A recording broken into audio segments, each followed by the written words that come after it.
بیٹے کی واپسی۔ سمندروں نے نوجوان خون کی حیا رکھی، بتا دیا کہ بہتری ہے گھر پلٹنے میں، بتا دیا کہ باپ حسین اتھکا کے آس پاس ہے، تیلمیکس اداس ہے۔ وہ دونوں، یہ باپ بیٹا دونوں آس پاس ہیں، وہ دونوں، اگر خبر نہیں مل رہی ہے دونوں میں سے کسی کو کسی کی، وہ دونوں آس پاس مہربان جزیروں پر ادھر ادھر ہیں، دونوں بے خبر ہیں، پر مجھے پتا ہے میں، وہ تو کتا ہے، اسے چیلیں بتا رہی ہیں۔ مخبری ہواؤں نے یہ کی ہے جلد ساحلوں کی ریت پر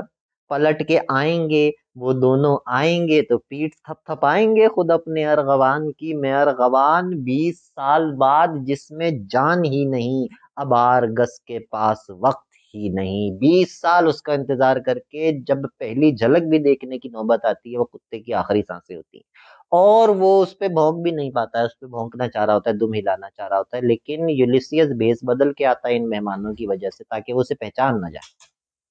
اب آرگس کے پاس وقت ہی نہیں۔ قریب المرگ آرگس اور اوڈیسیس سے سرسری ملاقات، اب بس وہ اسے دیکھ رہا ہے، اوڈیسیس کو آتا ہوا جو فقیر بن کے اس کے سامنے سے بس گزر رہا ہے، اوڈیسیس بھی اسے دیکھ رہا ہے، بس نظر ایک لمحے کو ملتی ہے، اور بس یہی دیکھنا تھا،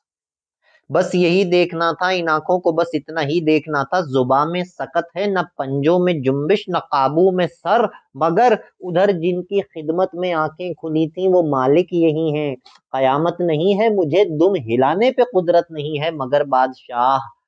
آہ کہ تو حلقۂ دشمن میں ہے، مگر بادشاہ آہ کہ تو نرغۂ دشمن میں ہے، نارسیدہ اپنے ہی گلشن میں ہے، اور ادھر میں موت کے پنجے میں ہوں، قید اپنے جسم کے پنجرے میں ہوں، دم نکلتا جا رہا ہے کیا کروں، تو گزرتا جا رہا ہے کیا کروں، آسماں دیکھے زمیں دیکھے تجھے، مجھ سوا کوئی نہیں دیکھے تجھے، تجھ کو سب سمجھیں کوئی بوڑھا فقیر، جس کے پیروں کھچ رہی ہو ایک لکیر۔